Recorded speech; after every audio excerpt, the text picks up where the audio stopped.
আজ হচ্ছে সোমবার, ঘড়িতে বাজছে সকাল 7টা। আর আজকের ব্লগটা আমি এখন শুরু করছি। আজই প্রথম যে বন্ধুরা আমার ভিডিওটি দেখছো, প্লিজ সাবস্ক্রাইব করে নিও।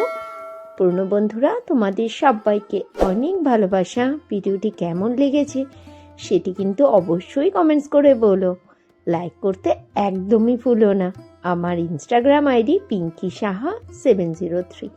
প্লিজ আমাকে ইনস্টাতে ফলো করে নিও। অ্যাবাউট আর ডেসক্রিপশানে আমার ইনস্টা লিঙ্ক পেয়ে যাবে। সকালবেলাতেই আজকে একটা বড় কাজে নেমে পড়েছি। কাল যেহেতু পৌষ সংক্রান্তি, আর আজ আমি উঠোনটা তার জন্য লেপে রাখছি। আমরা মফস্বল এলাকাতে থাকি, আর যারা গ্রামে থাকে তাদের তো নিত্যকর্ম গোবর দিয়ে উঠোন লেপা। আমাদের এখানে প্রতিদিন তো লেপা পোছা এগুলো সম্ভব হয় না, কিন্তু যখন কোনো পৌষ পার্বণ বা লক্ষ্মী পুজোর সময় আমরা গোবর দিয়ে উঠোন লেপি। গোবর দিয়ে উঠোন লেপলে কিন্তু দেখতে খুব ভালো লাগে।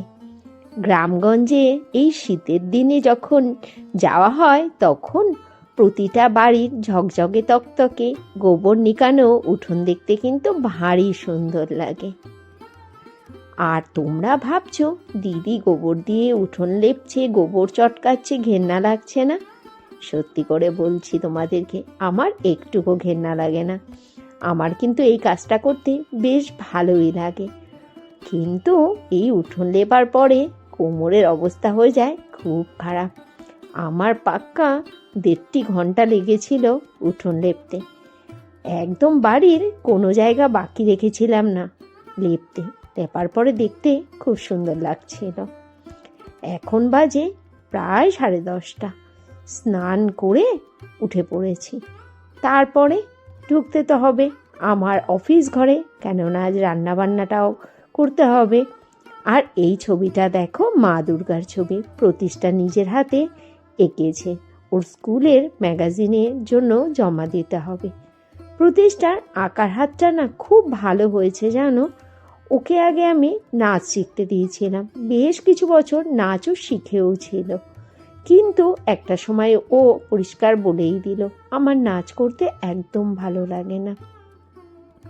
এই জন্য আমিও আর জোরাজুরি করিনি, নাচটা ওকে ছাড়িয়ে দিয়েছি। ছোটবেলা থেকে ও কিন্তু আঁকে, আর ওর আঁকাগুলো ভীষণ সুন্দর হয়। মানুষের ইচ্ছার বিরুদ্ধে কিছু করা ঠিক না। ওর যখন নাচটা ভালো লাগে না, তাহলে আর ওইদিকে ওকে চাপ দিয়ে লাভ নেই, ও বরঞ্চ ছবিটাই আঁকুক। আর চলে এসেছি লাঞ্চ নিয়ে। দেখে নাও আজকে লাঞ্চে কী কী রয়েছে। রয়েছে খিচুড়ি, বাঁধাকপি, রয়েছে বাঁধাকপির বড়া, বেগুন ভাজা। আর এখন তাহলে লাঞ্চটা সেরে নিই, আর আবার ফেরত চলে এলাম রাত্রিবেলাতে। আমার শ্বশুরবাড়ির নিয়ম হচ্ছে রাতে, বেশ অনেকটা রাতে ঘুমোতে যাওয়ার আগে আর কি, চালের গুঁড়ো দিয়ে উঠোনের মধ্যে এরকম একটা গোল করতে হয়।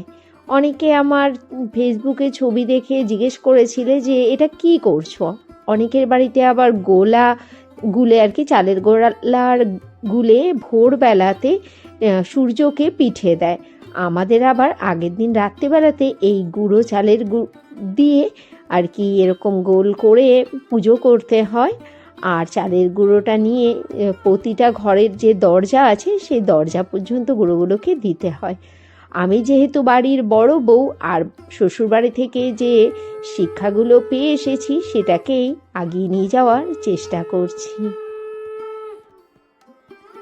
আমাদের এখানে ভোরবেলাতে, মানে সংক্রান্তির দিন ভোরবেলাতে কান পাতলেই শোনা যায় প্রতিটা বাড়িতে বাড়িতে উলুধ্বনি, শঙ্খধ্বনি। আর সকালে বাইরে বেরোলেই বাড়ি থেকে প্রতিটা বাড়ির সামনে যখন এই চালের গুঁড়ো দিয়ে আর কি পিঠে দেওয়া দেখতে পাই, খুব ভালো লাগে। মনে হয় যেন সেই গ্রামের বাড়িতে চলে এসেছি। আজ না অনেক খাটাখাটনি পড়ে গেছে সকালের দিকে। সন্ধ্যে থেকে শরীরটাও ভালো লাগছে না, হাত পা প্রচণ্ড ব্যথা করছে। আর হাত পা ব্যথার থেকে একটু জ্বর মতো মনে হচ্ছে। আর রাতের খাবারের জন্য করে নিচ্ছি রুটি। আর দুপুরবেলার কোনো তরকারি তেমনভাবে নেই, শুধু একটু বাঁধাকপি রয়েছে, এই জন্য ছেলেমেয়ের জন্য আলু দিয়ে ডিম দিয়ে ভেজে দিচ্ছি। এই দিয়েই রুটি খাওয়া হবে। চলো, আজকের ব্লগটা আর কন্টিনিউ করব না, এখানেই শেষ করে দিচ্ছি। সবাই খুব ভালো থেকো, সুস্থ থেকো, সাবধানে থেকো।